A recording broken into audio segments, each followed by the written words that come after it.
Приветствую вас на канале. Вот в последнее время начали приезжать и китайские автомобильчики на ремонт. И вот тоже приехал в данном случае автомобиль BYD. Автомобиль может ехать без проблем, но в какой-то момент переставать заряжаться, ограничивается мощность. Так как нет у нас никаких китайских дилерских сканеров, то пользуемся при диагностике, пользуемся Maxisys. Так, сейчас возьму ключи.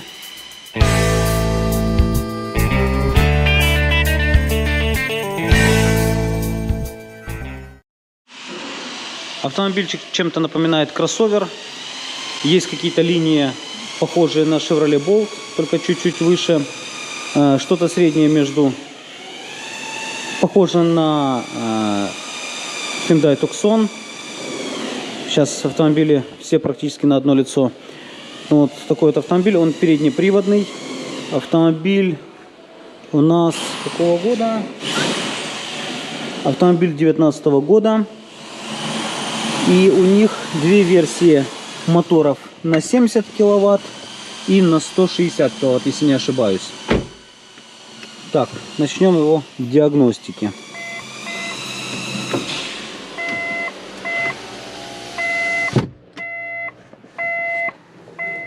Так, здесь не пойму, где высвечивается, что автомобиль запущенный. Никакой разницы между тем, что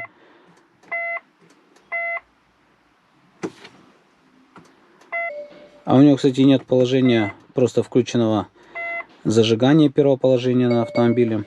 И сразу же автомобиль при нажатии тормоза запускается. И нигде не говорит, что это ready. Но в любом случае, если прибор закрыт, значит автомобиль уже двигается. Так, у нас есть ошибка по ТПМС. Вон выскочило, что чек ТПМС. В общем, вот такой вот автомобильчик. Как все современные корейские автомобили, такая средняя консоль. Ничем не выдающаяся. Ну, вот такой вот китайский автомобильчик. Везде китайские иероглифы, означающие, что это BYD. Хотя, наверное, BYD, но это не точно. Даже в зеркале есть вот такой символ BYD.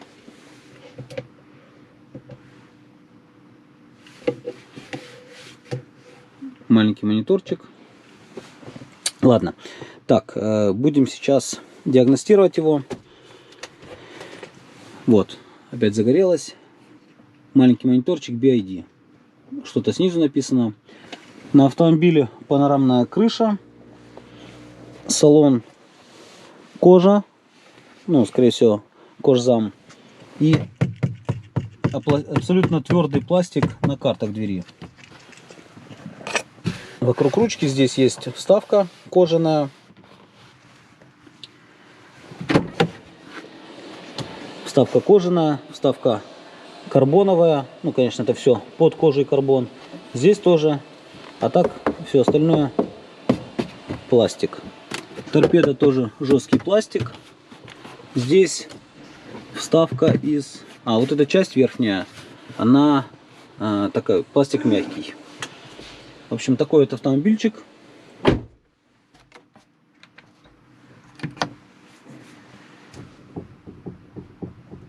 Немножко подстукивает рулевой вал. Так, сколько у нас пробег на нем? 51 623 километра. Полсотни пробег. Так, ладно, это все интересно, но нужно диагностировать. С правой стороны есть камера, которая показывает, что у нас происходит по правой стороне. Вот видно, как колеса вращаются. При включении задней передачи появляется на мониторе Tesla, который стоит у нас сзади. Кулиса похожа на BMW-шную с кнопкой паркинга сверху. Чтобы сильно не томить вас всей диагностикой, выделю существенные для нас ошибки в отчете диагностики от Autel. И самое интересное из того, что я увидел, правда в процессе монтажа видео, Это разногласие между пробегом на одометре и в отчете диагностики. 51 623 километра. Не буду комментировать эту ситуацию, но думаю, что пробег в 180 тысяч километров для китайского электромобиля – это неплохой показатель. Так, сейчас хочу записать разницу по напряжениям. Будет ли у нас скачки, перекосы по напряжению между максимальным и минимальным. Так, нужно будет сейчас хорошенько так. Сейчас неисправность как раз появилась. Неисправность горит? Ну вот черепаха. А, черепаха горит, и она уже не едет. Красная батарейка, да. Так, а ну стоп, остановись. Так.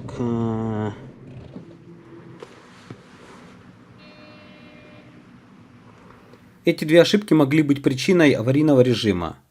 Но по причине отсутствия мануалов было принято решение снимать батарею, а дальше по ситуации. Согласовали снятие батарейки, поэтому сейчас снимем его, посмотрим, будет ли там что-то явное, что приводит к нам к таким неисправностям. И заодно интересно, что за батарейка и как она вообще выглядит изнутри. Поэтому сейчас будем снимать батарейку и вскрывать ее. Сняли защитки, и нас ожидал сюрприз. Разъемов снизу нету. Антифриз подходит. Вот два патрубка для антифриза, для охлаждения нагрева батареи. Однако самих разъемов здесь нету. Здесь, правда, есть плюс и минус. Что бы это значило? Что здесь на батарее минус-плюс. Шутка, конечно, но очень интересно. Это получается где-то под сиденьями или в ногах у водителя, или пассажира, или у задних пассажиров должны быть эти разъемы. В общем, придется тогда сейчас добираться с салона туда.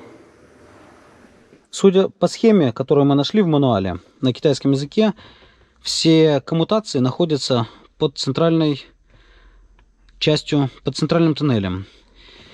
И чтобы добраться оценить ее, ее нужно полностью разобрать. Ну что, приступим к разборке салона.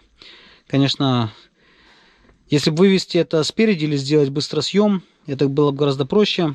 Но, возможно, китайцы надеются, что батарея на них будет вечная, поэтому ее снимать не нужно. Ну или с каких-то других соображений.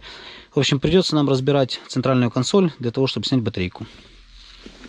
Китайцы, конечно, очень верят в себя, сделав доступ к чеке такой тяжелый. Дело в том, что с любыми работами, которые необходимо делать с электромобилями, обязательно нужно демонтировать чеку, для того, чтобы избежать вероятности поражения током.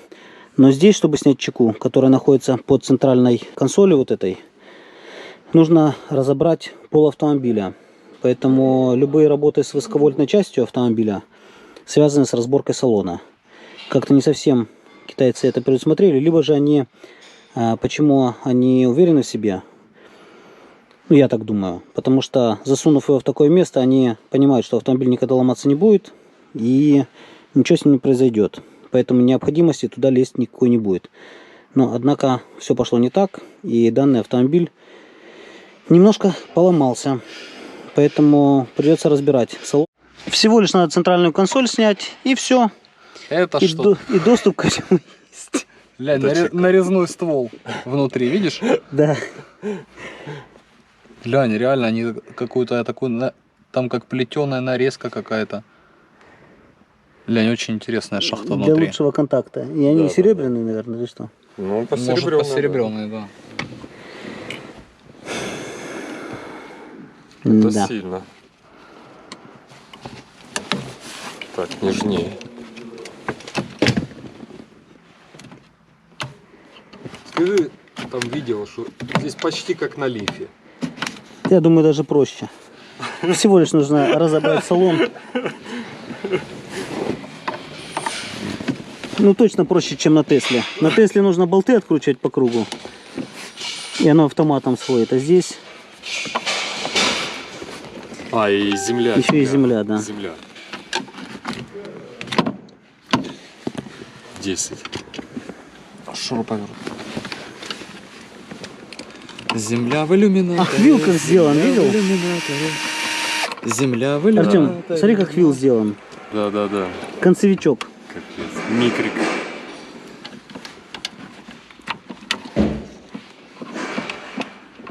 Гениально. Ну.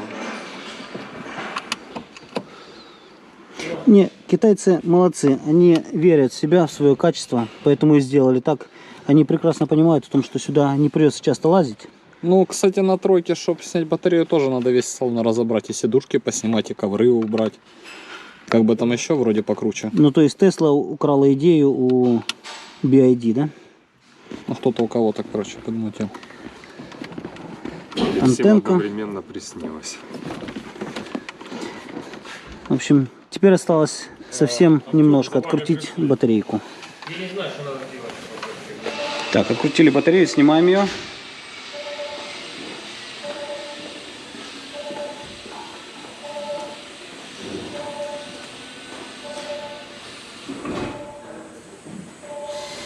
Вот такая вот у нас батарейка.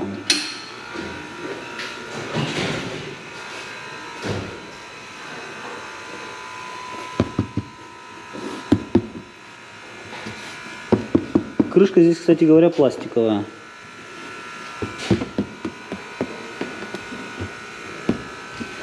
Пластиковая крышечка. И что-то ни одного крепежа вокруг нету. Это уже становится все очень интересно. То есть она просто приклеена и даже ничем не скручена.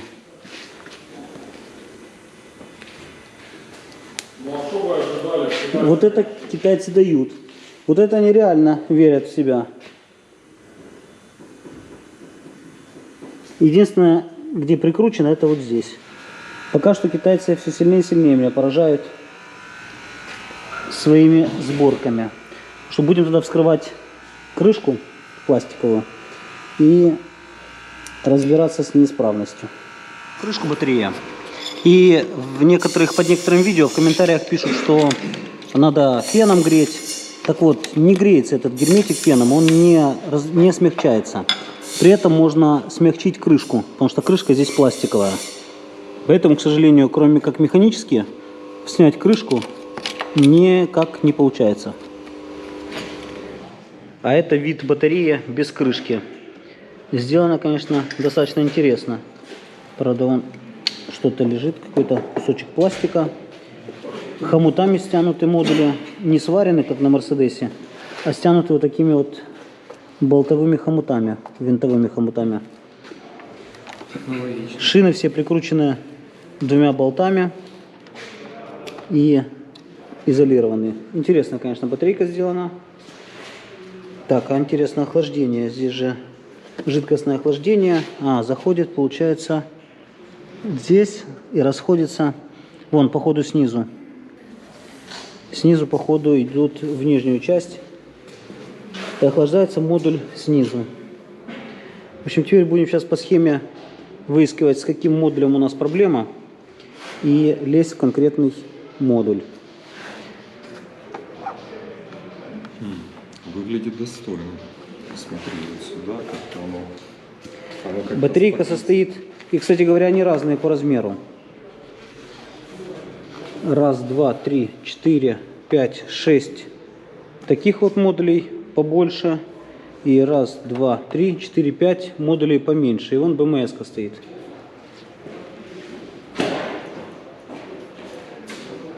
И тут даже БМС.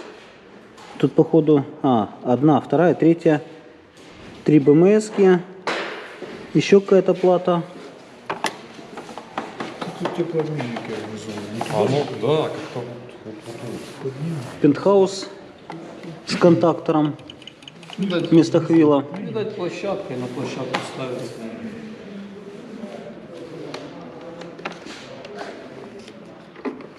Сколько здесь напряжения? На этом?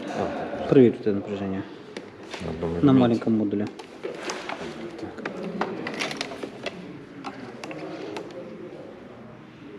28,8. 28,8, а на большом?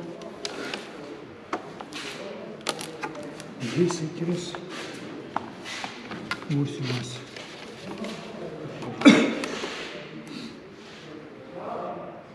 36. 36 вольт на большом.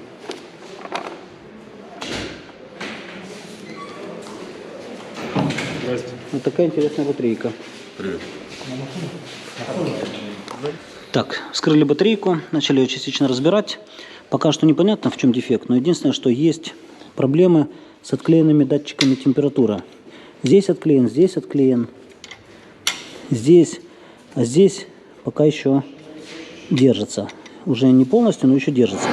Возможно, конечно, это связано с тем, что у нас автомобиль выходит в аварию в черепаху и перестает ехать. Но будем дальше вскрывать. Сейчас снимем вот этот пентхаус со всеми разъемами силовыми и пересмотрим дальше. Повскрываем остальные крышки, посмотрим, будет ли здесь проблемы. И заодно вскроем БМС для того, чтобы определить, есть ли проблема в них или нету. Китайцы особо не заморачивались. Крепления для проводов просто приклеены на герметик. Вот так вот взяли, просто поставили их, где нужны, и приклеили на герметик. Быстро и надежно. Вот эти, кстати, крепления тоже, скорее всего, приклеены на герметик. Вот раз, два. Для крепления шин.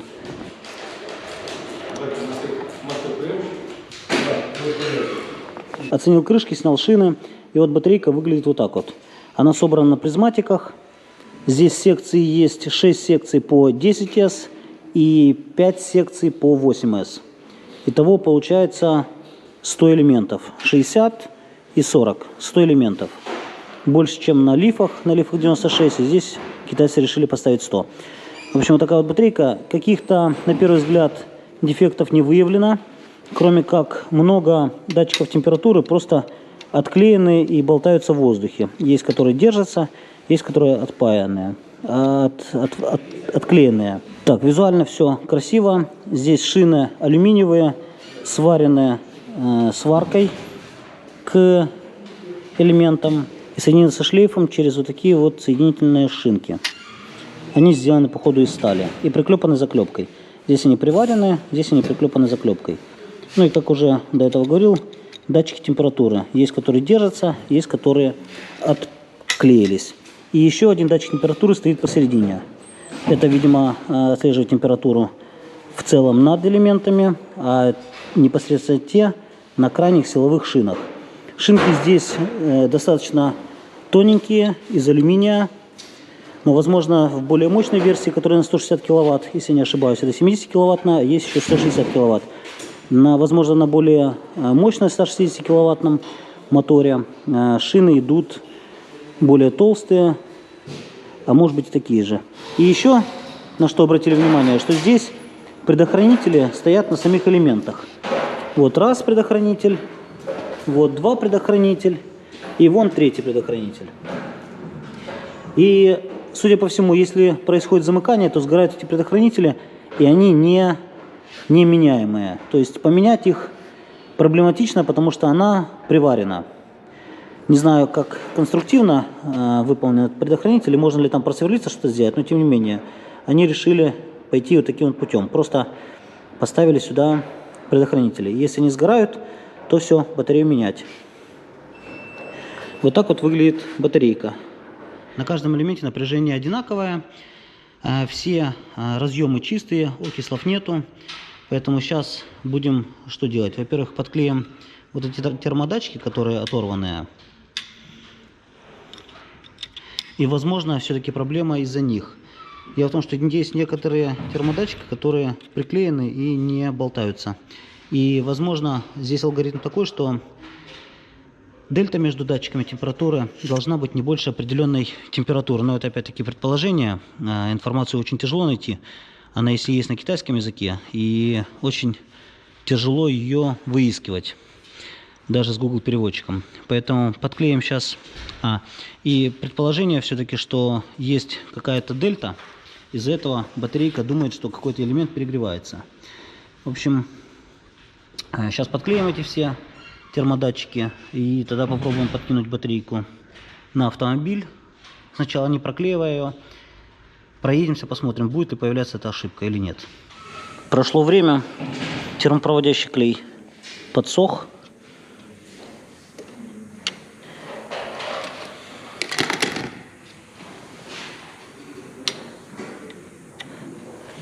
Вроде как все термодатчики держатся.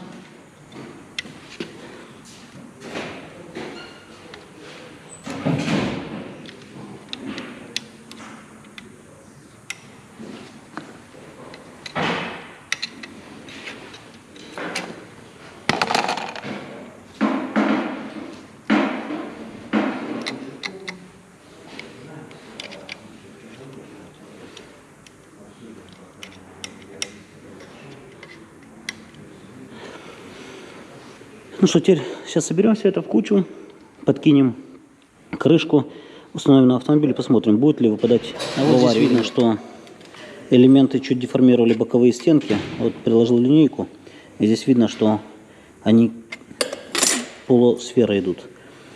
Это не Ford, поэтому в случае раздувания элементов, но в любом случае будет расширение их в размере, не будет проблемы с утечкой антифриза. Здесь элементы зажаты, стянуты вот таким вот хомутом винтовым, и лента по всему периметру модуля. И здесь такое крепление чем отличается? Тем, что оно держит по углам, а в этой части не удержит, поэтому и вот форма немножко поменялась. Ну, будем надеяться, что это не сильно критично, и это в будущем никаким последствиям не приведет. На крышке китайцы крышку сделали пластиковую, которая очень легко может сгореть и выгореть, расплавиться и прогореть насквозь. Они решили поставить вот такую защиту стеклотканевую, для того, чтобы... И внутри, кстати, есть еще какой-то стекломат. Короче, какая-то огнеупорная защита на ней стоит. Вот здесь с двух сторон стеклоткань, а внутри, возможно, стекломат. Не знаю, вскрывать не будем, поэтому точно не узнаем. Подкинули батарейку, пока мы не клеили, просто накинули пластиковую крышку. Пока не собирали ничего, просто стоит вот как есть. Для того, чтобы проверить, будет ли частая проблема. Датчики температуры оторванные подклеили. Никаких дефектов больше не было выявлено. Сейчас автомобиль у нас стоит на зарядке. Заряжается штатной своей зарядкой. И посмотрим сейчас, выскочит ли сейчас ошибка или нет. И проедемся тоже. Сейчас на улице не влажно, поэтому ничего страшного с батареей не произойдет, если короткое время покатаемся. И будет видно, проблема осталась или ушла, или все-таки эта проблема была из-за вот этих вот датчиков температуры, которые могли показывать большую разницу между теми, которые остались подклеенные, и те, которые оторванные. И из-за этого машина думала, что есть перегрев на элементах, и ограничивала ее до черепахи и ограничивала зарядку. В общем, сейчас посмотрим. Тестируем автомобиль уже третий день. И за эти 3 дня ни разу у нас дефект этот не проявился. Ни выпадение автомобиля в черепаху при движении, ни ограничения и выбивания зарядки. По ходу дела так и есть, что датчики температуры отслеживают температуру на шинах. И если они видят, что есть разбег между температурами шин, они воспринимают это как аварийную ситуацию. И что и приводит к вышесказанным последствиям. Поэтому... возможно, ремонт и закончился тем, что мы подклеили датчики температуры. Так, не знаю, видно, не видно, но сейчас видно, как коптит дизель впереди едущий. И ехать за таким автомобилем с таким дымогенератором с глушителя, конечно, не совсем приятно. В салоне уже дышать нечем.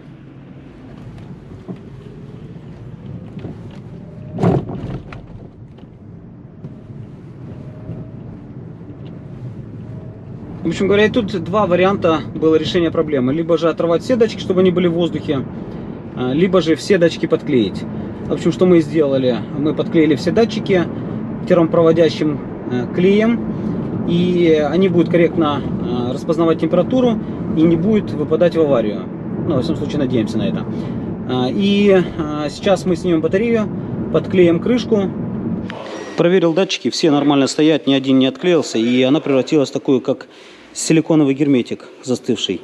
Намазали уже герметиком по периметру батареи, и сейчас буду ставить крышку, затягивать ее, и можно будет уже подкидывать на автомобиль.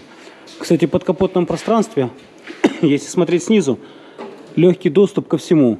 Есть и вакуумный насос, он стоит в нормальном доступе, и компрессор кондиционера, и сам мотор с редуктором.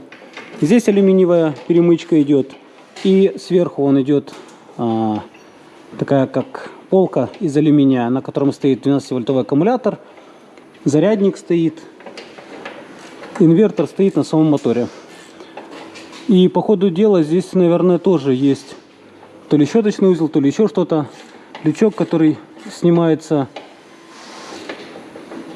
А может быть здесь стоит резольвер. Не знаю, мы никогда не сталкивались с этим еще, но пока туда и не полезем. В общем, сейчас поставлю батарейку и будем продолжать тестировать ее. Через 5 дней автомобиль к нам повторно приехал для дополнительной диагностики. И сейчас хочу проверить, есть ли какие-то ошибки. Появились ли они или нет. Владелец говорит, что все отлично, никаких проблем больше нету, и эта проблема с батареей больше не проявлялась. Если хотите больше узнавать об электромобилях, то оставайтесь с нами, не пропускайте эту возможность. До скорой встречи, пока!